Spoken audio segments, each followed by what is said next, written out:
Babasahin po natin muli ang ating paksang batayan sa unang Samuel Kapitulo 1, talatang 10. At siya'y nanalangin sa Panginoon ng buong paghinagpis ng kaluluwa at tumangis na mainam. Ito po ay si Ana. Si Ana po mga kapatid ay kapareho po ng kalagayan ni Sarah, ni Rebecca, ni Raquel, at yung nanay ni Samson. Ang tatay ni Samson si Manoah, pero yung kanyang asawang babae, yung nanay ni Samson, hindi pinangalanan kasi. Pare-pareho po sila ng kalagayan, kapareho ni Ana. Ano po yung kalalagayan nila? Hirap pagkaanak. Kaya po siya dito sa talatang ito, nanalangin sa Panginoon ng buong paghihinagpis ng kaluluwa at tumangis na mainam. Sa 11, at siya'y nanata ng isang panata at nagsabi, O Panginoon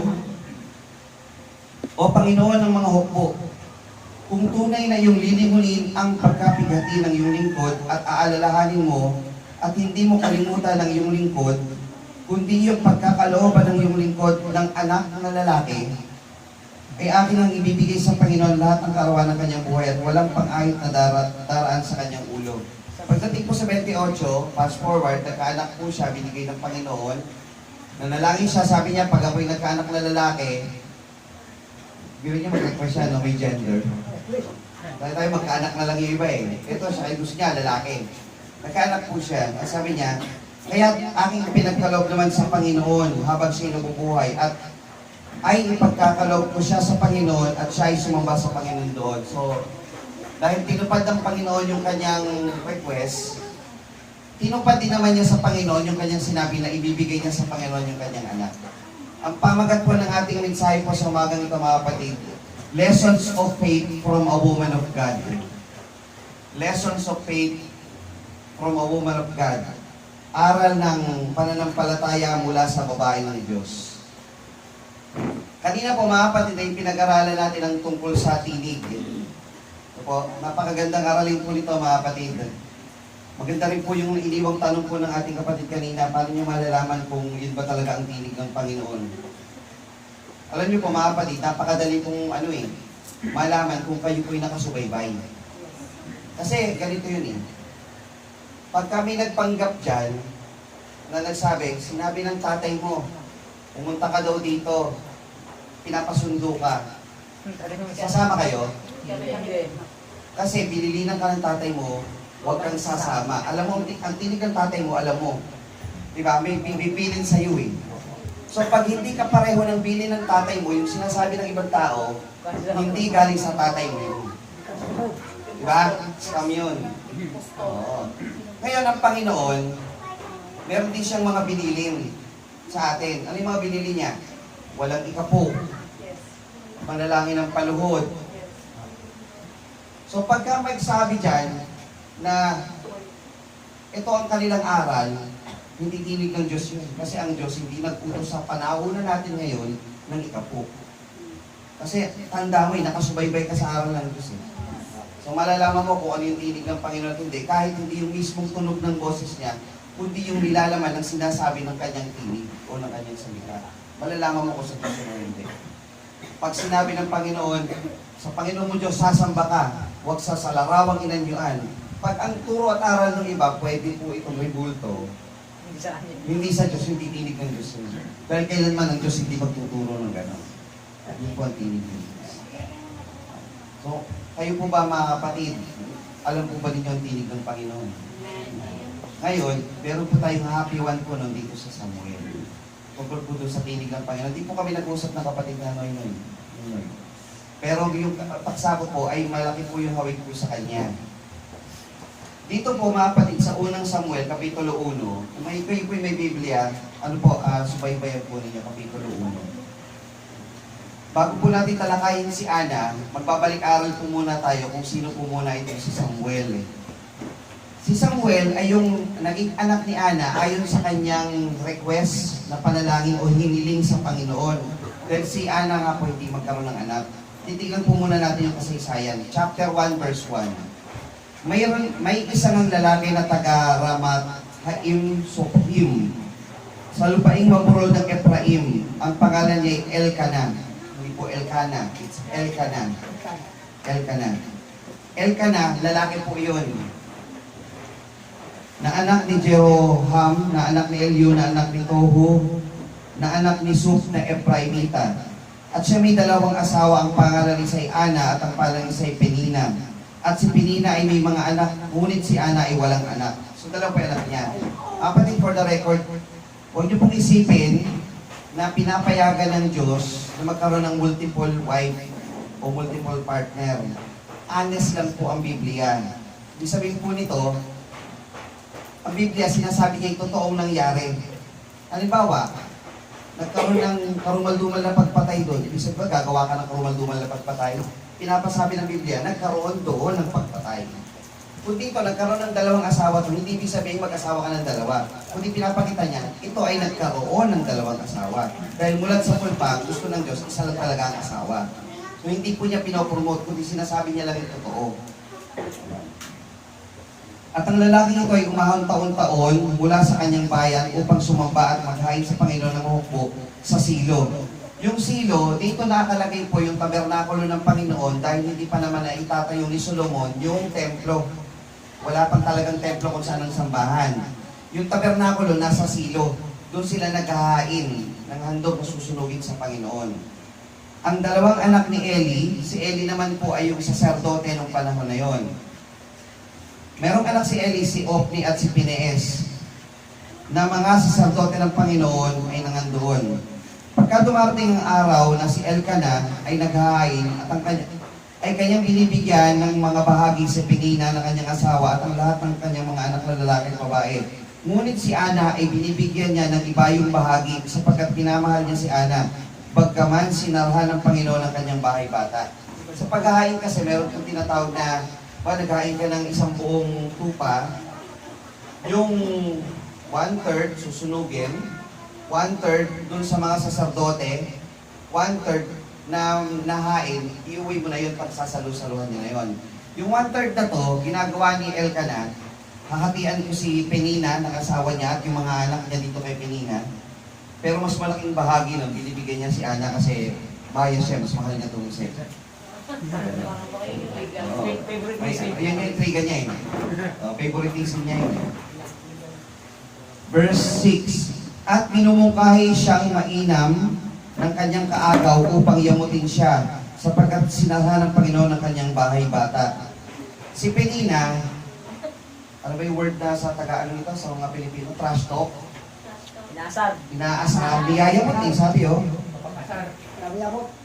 Gayon ba'y minumungkahi siyang mainam ng kanyang kaagaw upang yamutin siya sapagkat sinarhan ng Panginoon ng kanyang bahay bata.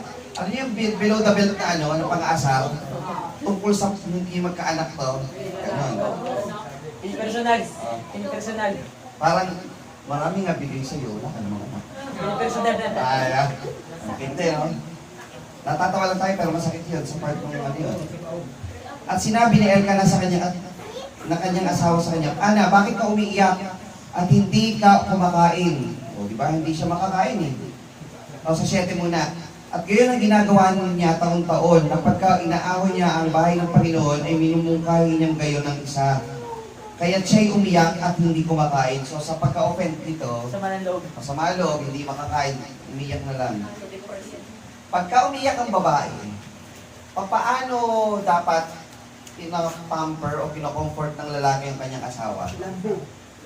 Alam niyo, totoo lang, pagka umiyak ang babae, ang lalaki, isa lang dapat nasa isip niyan. May nagawa na naman ba ako? Tama ba? Kahit wala kang ginawa, mag-isip ka na. Oo. Tapos sa mga lalaki may asawa ito, tama po ba? Pag may umiyak ang asawa niyo, dapat iniisip niyo na, may nagawa na naman ba ako? O meron akong hindi nagawa. Ayan. Pero hindi niya alam kasi kaya umiyak to dahil may umaaway sa kanya. Ngayon, tinan niyo yung sagot ni Elkanah.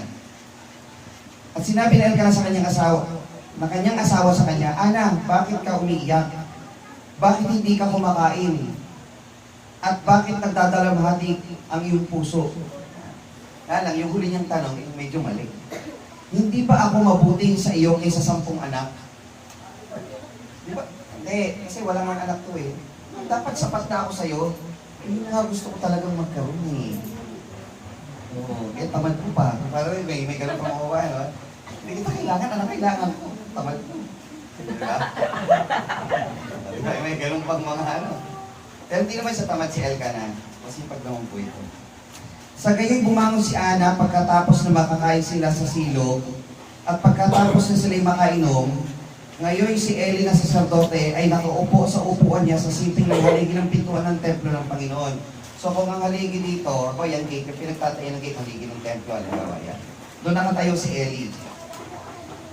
Si Ana, sabi sa 10, at siya'y nanalangin sa Panginoon, yung binasa natin kanina. Tapos sa kanyang panalangin, Panginoon, kung ako'y magkaanak ng lalaki, specific, ibibigay ko to sa Panginoon sa iyo. Ibibigay ko to sa iyo, Panginoon.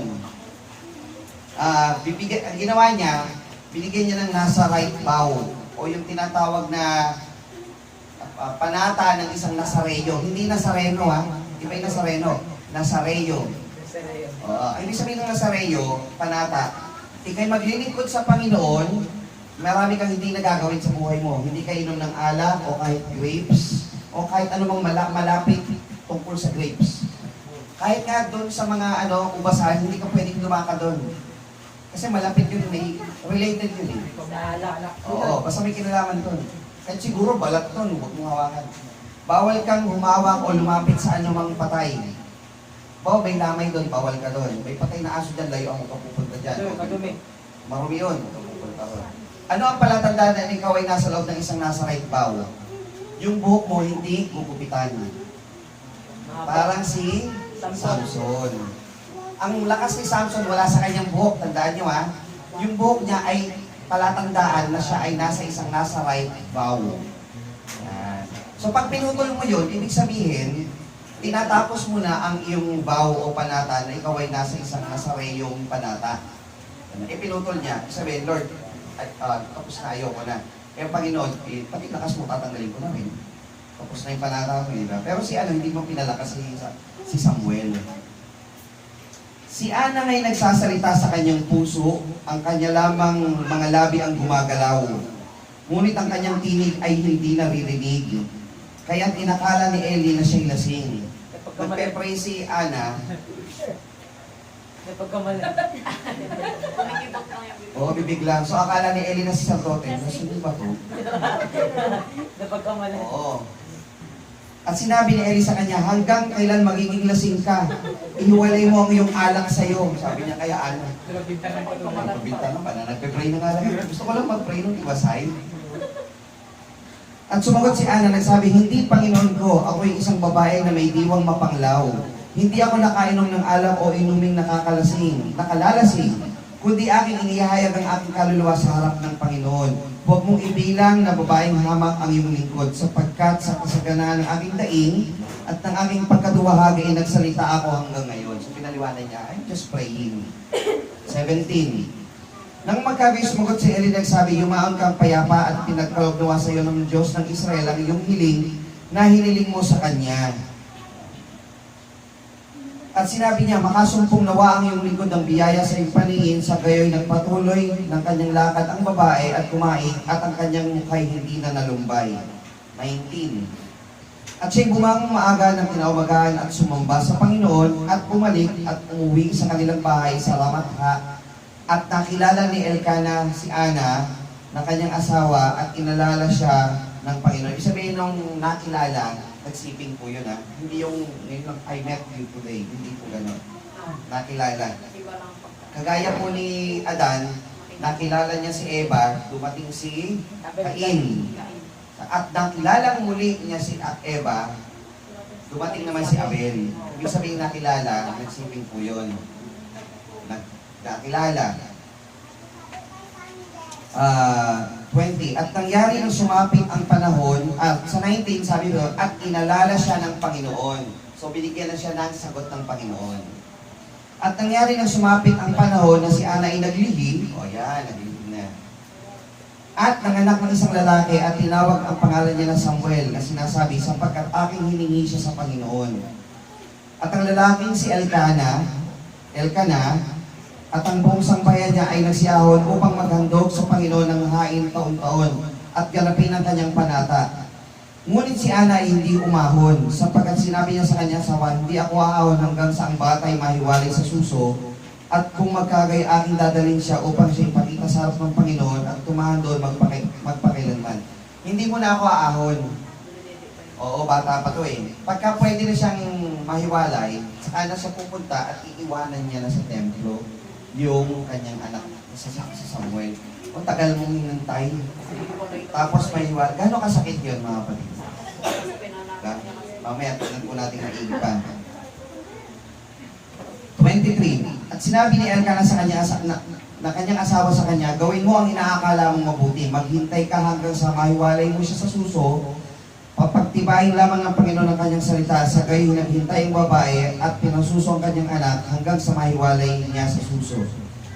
At nang kanyang maihiwalay na sa suso ay kanyang iniahon na may dala siyang 3 guyang lalaki, isang epang harina, isang sisidlang balat na alak, at dinala siya sa bahay ng Panginoon sa Silo, at ang anak ay sanggol.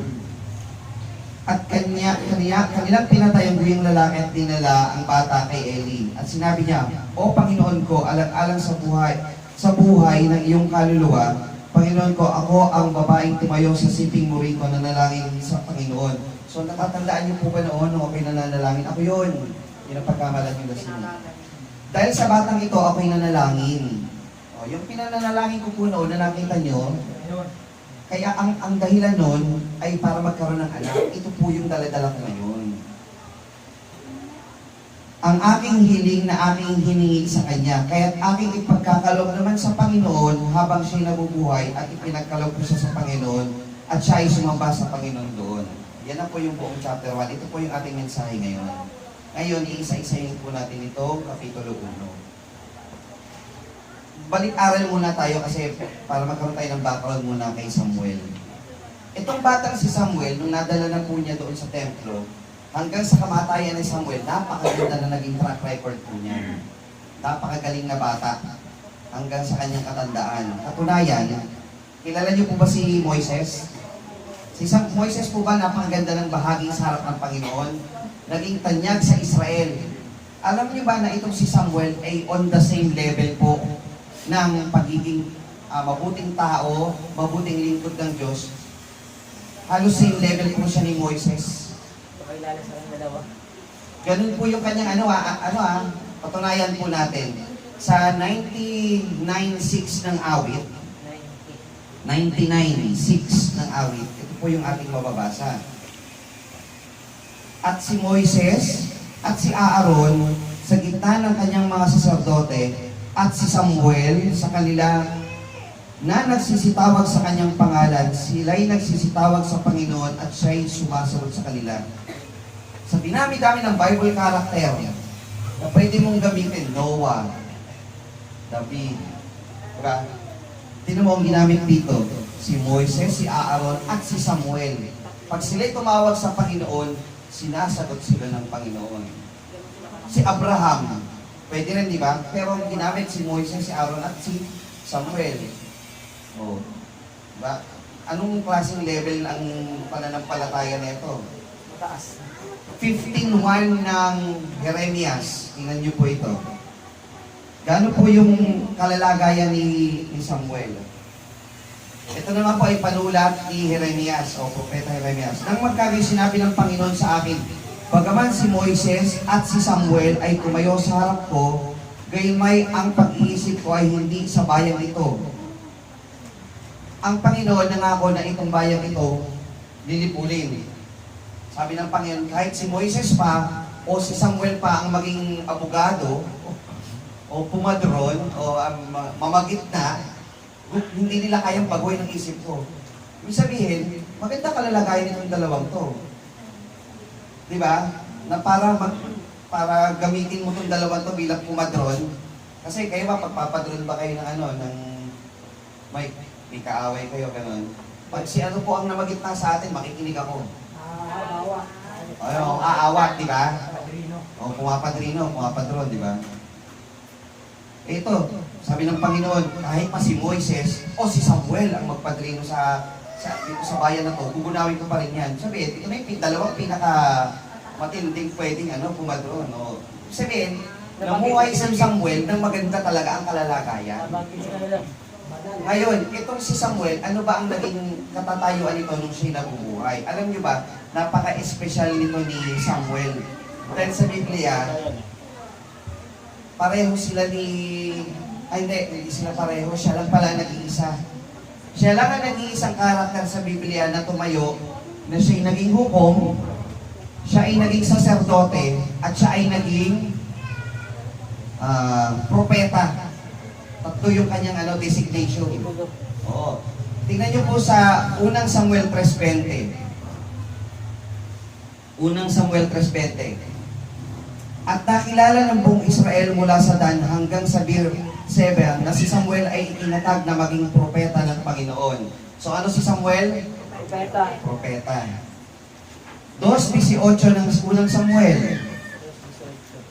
Ngunit si Samuel ay nangasiwa sa harap ng Panginoon, sa bagay ay bata pa na may bigkis na isang kayong linong epod.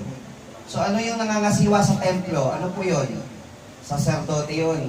Yung epod, yung apron na meron pong mga bato. 12 bato. Gamit po ng saserdote yun. Epod. Apron. So nangangasiwa siya. Dagdagan po natin, meron pang sa talatan, sabi doon, 7:9 ng unang Samuel din, supporting verse. 7:9.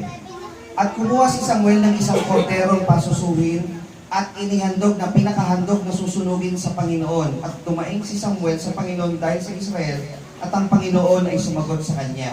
Sino lang ang may karapatang maghandog ng handog na susunugin sa templo? Samuel. Saserdote lang. So kung si Samuel ay naghandog, ano siya? Saserdote siya. So siya ay propeta, siya ay saserdote pa. Dito po sa 7:6, unang Samuel din. At nang nagtitipon sa mispa at nagsiigib ng tubig at ibinuhos sa harap ng Panginoon at nagsipag-ayuno ng araw na yon at nagsasabi, kami ay nagkasala laban sa Panginoon at naghukom si Samuel sa mga anak ni Israel sa mispa. So si Samuel din po ay isang hukom. Yes. Ang daming trabaho. Sige, gano'n po ang nito. Sa dami ng kanyang ginawa, ano po ang naging, bukod sa designation niya o trabaho niya, ano ang naging kalalagayan niya sa puso ng Diyos at ng mga tao? Sabi po dito, 2:18. O dito na lang po sa 26 para mas mabilis po. 2:26 ng unang Samuel. At ang batang si Samuel ay lumaki at kinalulugdan ng Panginoon at ng tao rin naman. Sarap siguro ganito katatayan sa buhay ko. Walang biyaya. Walang galit. Yung Kinatutuwaan. may mga taong pag namatay kasi, buti naman, namatay yung puyan. Mga ganon, di ba? Salot sa lipunan, mga ganon. At least makakahinga na tayo. Mga ganon, di ba? Ito, pag ganito ang klase ng tao, anong pangaramdam niyo pag ito kinuha ng Panginoon? Oo, sabi, at kinalugdan ng Panginoon at ng mga tao rin naman. Alam niyo po kung bakit? Ito na yon. Yung sa pinag-aralan natin kanina. Ayon po dito sa 3:4 hanggang 3:4. Basahin na lang po natin kung bakit. Ito po nung si Samuel ay dinala na ni Ana sa templo, doon na siya lumalaki. Natutulog siya sa gabi. Ang trabaho po kasi niya, siya di ba kayo ba mga sa mga anak niyo? Anak, bago kayo matulog, pakipatay yung ilaw Bilin. kuryente o babilin. Siya naman yung tagapatay naman po ng mga ilaw po doon. Siya may sarili tayong kung yung isa mong anak tagahugas ng pinggan, yung isa tagalaba, o may toka, gano'n. Assignment. Siya meron din. So, nung natutulog na si Samuel, ito po yung nangyari. At tinawag ng Panginoon si Samuel at kanyang sinabi, ay dito sa 3 muna. At ang ilawan ng Diyos ay hindi pa namamatay at si Samuel ay nakahiga upang matulog sa templo ng Panginoon na kinaroroonan ng kabalan ng Diyos. So, siya natutulog. na tinawag ng Panginoon si Samuel at ang kanyang sinabi, narito ako. At tumakbo si Eli na nagsabi, narito ako. Sapagkat tinawag mo ako at kanyang sinabi ni Eli, hindi ako tumawag, mahiga ka uli. At yumaon at nahiga. Akala ni Samuel na tumatawag sa kanya si Eli na saserdote. Tulog ka uli. Tulog ulit si Samuel. At tumawag uli ang Panginoon, Samuel. At bumangon si Samuel at naparoon kay Eli nagsabi, narito ako, sapagkat ako'y tinawag mo. At siya'y sumagot, hindi ako tumawag, anak ko, mahiga ka uli. Sabi, pinarinig ko yung boses. Hindi pa nga nakikilala ni Samuel ang Panginoon o ang salita man ng Panginoon ay nakahayag pa sa kanya. Hindi pa niya naririnig. Wala pa siyang alam sa kung ano yung boses ng Panginoon o sinasabi ng Panginoon. Ang alam lang niya, siya'y naglilingkod sa templo. At tinawag uli ng Panginoon na ikatlo at siya'y bumangon na paon kay Eli at nagsabi, narito ako, sapagkat ako yung tinawag at nahalata ni Eli na tinatawag ng Panginoon ng baka. Yan. Si Eli kasi, alam niya ang pamamaraan ng Diyos. Kaya't sinabi ni Eli kay Samuel, yumaon ka, mahiga ka, at mangyari na kung tatawagin ka niya, ay yung sabihin, magsalita ka, Panginoon, sapagkat dinirinig ng iyong lingkod, sa kayo yumaon si Samuel at nahiga sa kanyang dako. Pag narinig mo ulit, sabi mo, dinirinig ng iyong lingkod, ganon. Magsalita ka, Panginoon. At ang Panginoon ay naparoon, tumayo. Biruin yun, anong pagkakataon nito. At ang Panginoon ay naparoon, tumayo at tumawag na gaya ng una. Samuel, Samuel. Nang sinabi ni Samuel, magsalita ka sapagkat dinirinig ng iyong lingkod. Speak, Lord, for your servant listens. Kayo mga kapatid, narinig niyo po, naranasan niyo po ba na narinig niyo na ang tinig ng Panginoon? Tinatawag kayong maglingkod sa Kanya. Ano ang dapat niyong isagot? Magsalita ka, Panginoon, narito po ako. Gamitin mo po ako lingkod. Speak, Lord, for your servant listens. Si Samuel, mula pagkabata pa, tumidinig na sa boses o salita ng Panginoon at doon siya lumakad. Kaya naging napakaganda ng buhay ng pagkatao ni Samuel. So kaya hanggang namatay siya, iniyakan siya ng ng Israel. Napakaganda naging buhay niya. Ngayon, ito po yung ating mensahe natin. Naniniwala ba kayo sa kasabihan, behind a successful man is a supporting woman? Hindi lamang po asawa yon, pwede rin nanay. Paano kasi sinuport ng nanay niya si Samuel kaya siya lumaking ganun? Ano ba ang pagkatao ni Ana? Introduction lang po yung kanina. Kasi pang mensahe natin, lessons of faith from a woman of God. Yung pananampalataya ng babaeng ito o ng babae ng Diyos, ang ating mensahe ngayon. Pinakita lang natin ano ang naging bunga ng isang pananampalatayang gaya ng kay Ana. So ang bunga si Samuel na naging lingkod ng Panginoon. So binasa natin yung Kapitulo 1, mga kapatid, ng unang Samuel. Ano po yung makikita natin dito na naging buhay ni Ana sa kanyang paglilingkod sa Panginoon? Handa na po ba kayo, mga kapatid? Yan. Number 1. Yung chapter 1, verse 1 to 7. Si Ana, ayon sa kanyang pananampalataya, ay, number 1, hindi nagpadaig sa kalungkutan. Hindi nagpadaig sa kalungkutan. Tayo mga kapatid, dumadanas ng iba't ibang kalungkutan sa buhay. Tama po ba? Pero si Ana hindi nagpadaig. Hindi nagpatalo. Paano po niya ito pinatunayan? Number 1 po na klase ng kalungkutan na kanyang dinanas. Verse 6 and 7. Hindi po tayo alis dun sa unang Samuel, ha? Doon niyo po ilagay yung Bible po ninyo. Unang Samuel, Kapitulo 1, talatang 6 at 7.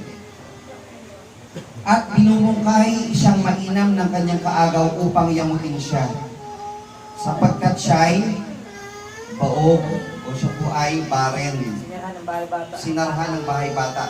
So unang kalungkutan na meron si Ana, Hindi magkaanak. hindi magkaanak, hindi po siya nagpadaig doon. So kayo mga kapatid, anong klaseng sakit, physical, ang inyong meron kayo? Kayo po ba'y nagpapadaig sa anumang sakit na inyong kinalalagyan, mga kapatid? Hindi po dapat. Kundi manatili kayo sa inyong pananampalataya sa Panginoon. Magkakaiba po tayo ng sakit na nararanasan. Pag nalaman niyo po yung sa kapatid ko, sasabihin niyo yung sakit niyo, mabuti pala ito, okay pa ito. Diba? Kung yun ang sakit mo, hindi ko alam kung paano ang buhay ko. Diba? Nakakita na ba kayo ng iba't iba? Yung isang classmate ko nga nung high school nagkita kami nung January, ang sakit niya yung skin disease. Yung psoriasis pa yun? Hindi po. Yung nagkakaliskis? Psoriasis. Ay ko, bakit hanggang, yung dito hanggang dito, close neck. Tapos sa close neck ka, ang init-init. Medyas pa na May maganda Tapos, kung ganun ang sakit nyo, tingin nyo, kaya nyo? So kung anong sakit nyo, pasalamat na kayo sa Panginoon, yan lang. At kung lumalaman, pasalamat ka rin kayo sa Panginoon. Pero anong importante ron? Kung anong kalalagayan mo, hindi kayo hiwalay sa piling ng Panginoon. Iyon ang ginawa ni Ana. Hindi siya nagpadaig sa kanyang kalungkutan sa magitan ng kanyang pisikal na kinalalagyan yung kanyang pagiging barren o baog o silangan ng bahay bata. Ayon sa kanyang pananampalataya, si Ana ay hindi nagpadaig sa pangungutya ng iba. Sa 6:7 rin po yun. Minumungkahi siyang mainam ng kanyang kaagaw. Kahit anong inis ang gawin sa kanya ng kapwa, o pang-aaba, o pangungutya, pang-aasar, pananakit ng kalooban, hindi niya, malulungkot ako pero hindi ako hiwalay sa Panginoon. Tama po ba mga kapatid? Kayo po ba ganun din? Kasi pagka ganun, mawawala ka sa focus mo sa Panginoon. Ang gagawin mo, gaganti ka. Huwag kang gaganti. Hayaan mo ang Panginoon ang magpala sa iyo. Number 2. Ayon sa kanyang pananampalataya, si Ana, sa number 2, ay nananalangin ng maningas. Verse 10 to 18. Diba, nakita nyo kanina?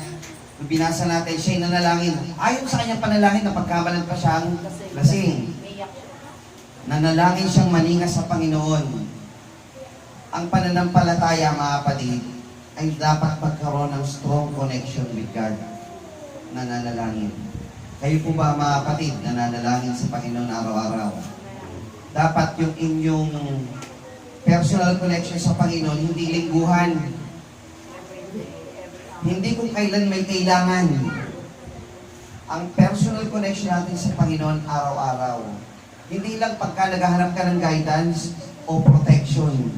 Kailangan dahil alam mong dapat may connection ka sa Kanya. Dapat nagre-report ka sa Kanya sa Panginoon. Lord, thank you. Sinasamba ko. Sa ilang po ay tatawag. Sa ilang po tatawag. Sabi po dito, siya ay may panalangin na may dedikasyon sa Kapitulo 11 at siya'y nanata ng isang panata. So, nung siya'y nanalangin, nagbibigay pa siya ng personal devotion o sa kanya, yung sarili niyang pagpapasya na, Lord, pag nangyari po ito gagawin ko. Nangangako siya, may dedication siya sa kanyang sarili. Diba? Sa atin, paano tayo manalangin, Lord, gabayan po ako, mananatili ako sa iyo. Yung dedication mo sa Panginoon, mananatili ako sa iyo. At nanalangin sa Panginoon ng buong paghihinagpis ng kaluluwa. Ito po, tumangis na mainam. Ibig sabihin, yung panalangin mo, hindi recited. Pag nanalangin ka, talagang, pag nakapikit ka, pinakikiramdaman mo, dinadamdam mo, nakatabi mo yung kausap mo. Oo. Hindi yung nag-resign ka lang sa sarili mo, okay, nakapag-pray na ako. Wala nang masasabi na hindi ako nag-pray. Hindi ganun. Pag nag-pray ka, talagang kinikilala mo yung dinadalangin mo, yung niluluran mo. Oh, Diyos yun eh. Tatay mo yun eh. Diba? Kailangan pag nag-pray ka, may buong pananampalataya sa Panginoon. Ngayon, examine or evaluate yourself. Paano ba ako manalangin sa Panginoon? Number 3. Ayon sa kanyang pananampalataya, si Ana ay marunong magpuri at sumamba sa Panginoon. Sa verse 19, ito mga kapatid, gusto ko po, pansinin niyo po itong mabuti. Sabi dito, at siya'y bumangong maaga ng kinaumagahan at sumamba sa Panginoon. Hindi pa ipinapanganak o hindi pa ipinaglilihi si Samuel. Ganun ang ginagawa niya. Ang pagsamba kasi sa Panginoon ay hindi dahil sa pinakinggan niya ang iyong dalangin. Sasambahin mo ang Panginoon hindi dahil sa sinagot niya ang iyong hinihiling. Ang pagsamba sa Panginoon ay dahil sa kung ano siya. Siya ay Diyos. Wala ka pang hinihiling, wala ka pang nire-request, wala pang pagtugon, sambahin mo siya kasi siya ay Diyos. Dahil tayo nilalang upang magsamba sa Diyos. Hindi tayo nilalang para humiling sa Diyos. Nagiging biyaya na lang ng Panginoon na tayo yung pinapayagan niyang humiling sa Kanya. Pero ang pinaka-purpose ba tayo nilikha ay upang may magsumamba at pumuri sa Kanya. So ganito yun. Kung itong upuan na ito ay ginawa bilang isang upuan, saan siya dapat gamitin? Bilang upuan. Diba? Kung itong mikroponong ito ay ginawa para pampalakas ang tinig mikropono, hindi ito panghampas. Diba? Yun yung purpose niya. Ang tao ay nilalang sa anong pinakaunang purpose o kampanya ng isang tao para magpuri at sumamba sa Panginoon. So gamitin mo yung sarili mong pangpuri sa Panginoon. So siya'y sambahin mo, bagaman hindi pa niya sinasagot ang iyong panalangin. Kasi ibang tao kaya sumasamba, praise the Lord, dininig niya ang aking dalangin. E paano kung hindi dininig? Hindi ka masamba. Hindi ganun. Hindi ganun. Sasamba ka sa Panginoon dahil siya'y Diyos at ikaw ay kanyang nilalang. Ayon sa kanyang pananampalataya, marunong magpuri at sumamba itong si Ana. Yan ang dapat nating natutunan. Kaya kung ikaw ay kagaya nito, anong klaseng anak ang iyong nire-raise para sa Panginoon? Maging bunga. Diba? Isang anak na titingin ayon sa itinuturo mo. Kung good values ang tinuturo mo sa anak mo, good values ang makukuha ng anak mo. So ito si Ana ay naging magandang example sa kanyang anak si Samuel. Lalo siguro nung kung malalaman ni Samuel, ano, na siya ay hindi pa pinapanganak, hindi na-dedicate pa siya ng kanyang nanay. Which is nalaman niya, kaya nga niya naisulat ito eh. Alam ang tunay na pagsamba. You praise God for who He is. Hindi dahil sa dinilig lang ng Diyos ang iyong dalangin. O may kailangan ka sa Kanya. Si Ana ay tumupad sa kanyang pangako. Sabi po dito sa 28, kaya aking ipinagkaloob naman sa Panginoon habang siya'y nabubuhay at ipinagkaloob ko siya sa Panginoon at siya'y sumamba sa Panginoon doon. Bago siya umiling, sumasamba siya sa Panginoon. Pagkasagot ng dalangin niya, sumasamba pa rin siya sa Panginoon.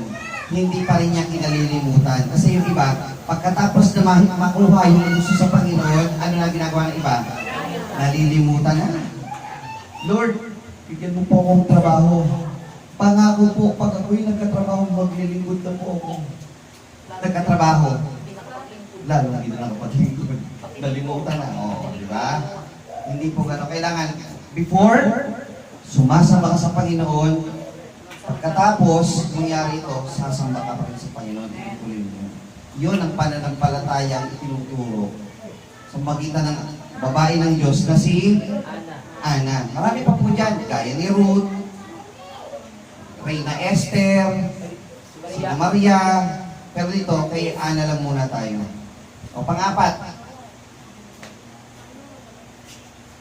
Si Ana, ayon sa kanyang pananampalataya, ay nagkaroon ng pagpapala sa Panginoon. Ito po mga kapatid, napakagandang talata po nito sa 2:21 ng unang Samuel. Pansinin po ninyo ito. Bago ko po basahin, ano ba ang hinihiling ni Ana nung siya nananalangin doon sa templo? Magkaroon ng isang anak lang na lalaki. 2:21. At dinalaw ng Panginoon si Ana at siya'y naglihi at nagkaanak ng 3 lalaki at 2 babae. At ang batang si Samuel ay lumaki sa harap ng Panginoon. Di ba? Wow! Nagkaroon pa siya ng karagdagang 5. So totalo, 6. Ibigay mo muna kasi sa Panginoon yung gusto niya, ibibigay ng Panginoon ang higit sa ininadalangin mo. Amen? So kung hinihiling mo magkaroon lang ng ganito, bigay mo muna sa Panginoon. At ang Panginoon tutugon sa dalangin mo. Manampalataya ka lang sa Kanya. Tignan niyo mga kapatid. May papapicture out ako sa inyo. Ha? Dito po sa 2, verse 17. 2:17 ang unang Samuel. I-picture out niyo po ito sa isip niyo yung ganitong senaryo. At ang mga kasalanan ng mga binatang yaon ay totoong malaki sa harap ng Panginoon, sapagkat diwawala ng kabuluhan ng mga tao ang handog ng Panginoon. Ito po yung mga anak ni Eli. Ngunit si Samuel ay nangangasiwa sa harap ng Panginoon sa bagay ay bata pa na may bigkis na isang kayong linong epod. Bukod rito so si Samuel, meron siyang kayong linong epod na suot-suot. Sa 19, ito yung picture out nyo. Bukod rito ginagawa siya ng kanyang ina ng isang munting balabal at dinadala niya sa kanya taon-taon pagka siya'y umaahon na kasama ng kanyang asawa upang maghandog ng haing taon-taon.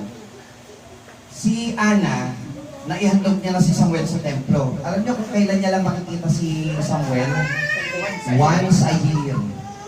At bago dumating yung araw na yun, na nagtatahi na, itong si Ana nang susuotin na regalo niya. Gagawa ko ng balabal. Tingin nyo, every year, lumalaki si Samuel yung pangangatawan niya. Ibig sabihin, yung balabal na gagawin niya, dahil hindi niya nakikita, ganun na kaya kalaki. Siguro ganito na kalaki na gagawin ko, makamasakit na yung dati. Diba yung excitement? Pero sa totoo lang, parang yung sakit na. Namumulila ka, excited ka, pagkita mo, bigay mo yung balabal, yakapin mo, after ilang minuto, uuwi na next year na uli kasunod mo. Walang banding. No? Hindi kayo pwede mag-Jollibee muna eh. Hindi pwede eh. Kasi sa templo na siya habang buhay eh. Hindi siya pwede malis doon eh. Dinedicate ko na yun eh. Pagkahiwalay nyo, siguro natansyan niya na yung pangangatawan nun, di ba? Gagawa na ulit siya. So next year na ulit tayo magkikita, gagawa na ulit siya ng panibagong balabal, baka maliit na ulit. Taon-taon po yun. Eh, yung mga Pilipino, ganito eh. Yung mga anak, hindi na po sa panahon ngayon, ano na, 90s. Yung pantalon, makikita nyo ang edad ng bata, edad ng pantalon sa dami ng tupi. Nakikita nyo yung laylayan, ilang tupi na yan. Kasi ang mga nanay po noon, hindi bumibili ng pantalon sa susunod na taon. Pag bumili ng pantalon yan, ng grade 2, grade 3, may allowance siya mga 2 dangkal. Oo. Pagka next year tumangkad yan, tatanggalan ng 1 inch yun. Makikita mo pag naglalakad yun, parang may parang buhit. Sumunod na taon, tatanggalan ulit yun. Hanggang grade 6 yun. Makikita nyo, ilang tupi. Malalaman nyo, gano'ng katagal yung pantalon. Ngayon kasi hindi na eh. Gusto na ngayon, kung anong edad mo, ang grade mo, bibili ka na ng panibagong talaga pantalon ngayon. Bihira na yung nagtutupi ngayon eh. Well, kasi ngayon hindi na straight ka ng tahi eh, di ba? Medyo ano na eh. Pero noon talaga, naranasan kayo, nakatupi yung pantalon. Titibay kasi ng tela noon. Pagka nabutas pa yun, tatagpian pa yun. Yung kunja, yung laylayan. Yan.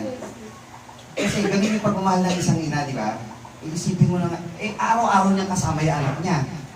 Isipin mo na ngayon yung damdamin ni Ana na minsan lang niyang makita upang pagsilbihan yung anak niya, bala-bala mo tinatahi. Kung kayo yung nanay. Hindi mo pakain ng maayos. Di ba? Hindi, kaya kinakain ng anak ko. Pero sa palagay ko, sa isang araw na magkita sila, puro bili na yun. Yung usap nun, pili nun, gusto ka na, tignan ko, may balat mo, may pasaba, may sugat ba to, kompleto pa ba yan, mata mo, diba, pagalunin pa yan. Manisip pa ba? Baka isang taon ka nang di nalilinisan. Yung yakap, ang inaano ko doon, yung yakap. Gaano yung yakap mo pag nakita mo yun, dahil ang tagal mong dinalangin yun eh. Pero ano nangyari kay Ana, after niyang dahil isang beses lang siya nagkaanak, binigyan pa siya ng Panginoon. Ng ilan? 5 pa. 5. 3 lalaki at 2 babae. 71. Praise the Lord. Dinilig ng Panginoon ang kanyang panalangin. So ano makikita natin dito mga kapatid? Ano ang lesson natin dito? Kayo mga kapatid, sa pananampalataya, hindi po mahaba po ang mensahe na ito. Tayo sa pananampalataya, may kanya-kanya dapat tayo aral matututunan. Pero dapat ayon lamang po sa tinig ng Panginoon. Ayon sa iniuutos ng Panginoon, ayon sa kabutihan ng Panginoon yung tinuturo. Sa pagsubok, manatili tayo sa Panginoon. Kung iyan man ay pagsubok sa iyong sariling katawan, inside force yan, di ba? Inside. O outside force, yung ibang tao naman ang nagpapahirap sa iyo. Kailangan ng pananampalataya mo sa Panginoon manatili. Ano man ang tinatawag na kalungkutan na dinadama mo o hirap. Sa pangalawa, kahit anong mangyari sa pananampalataya mo, lagi kang magkakaroon ng steady and strong connection with God. Sumunod ka ng panalangin. Huwag niyong kalilimutan laging manalangin sa Panginoon. Kung gusto niyong patibayin ang lokal na ito, hindi man lang inyong sarili, para sa lokal, ano gagawin niyo? Manalangin tayo sa Panginoon. Kung gusto niyong patibayin ang inyong pamilya, ano gagawin niyo? Manalangin kayo sa Panginoon.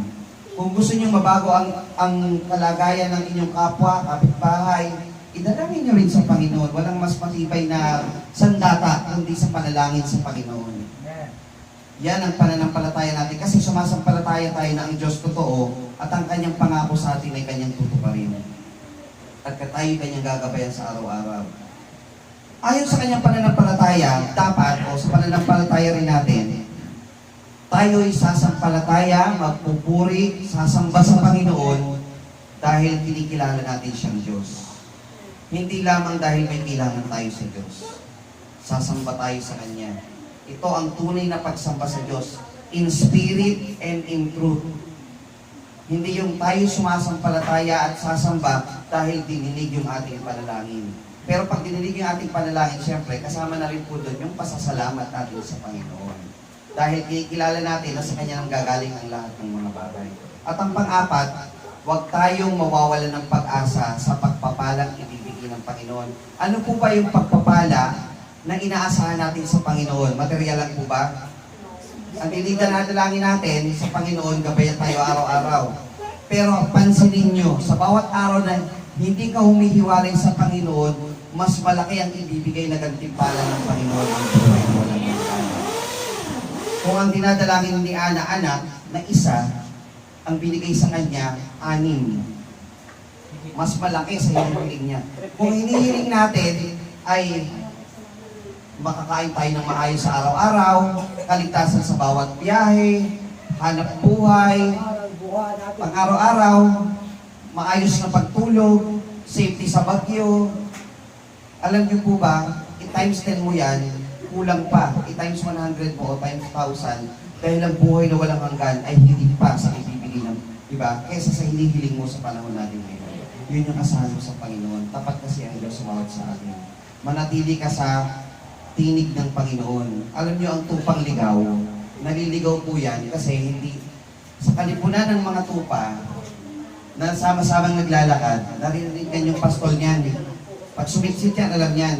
Kaya po may naliligaw na tupa kasi nalilep sa huli. Binabagalan yung lakad sa kasamahan ng kalipunan. At pag di na niya nadidinig yung tinig ng pastol niya, hindi na alam niya kung saan pupunta yan. Doon naliligaw ang isang mananampalataya. Kaya huwag kang lalayo sa lokal mo. Huwag kang lalayo sa iglesia ng Panginoon. Dapat lagi mong naririnig ang tinig ng Panginoon para ikaw'y manatili sa Panginoon. Eh kung nasa bahay ka, paano ka mananatili sa tinig ng Panginoon? Magbasa ka ng Biblia, manalangin ka sa Panginoon.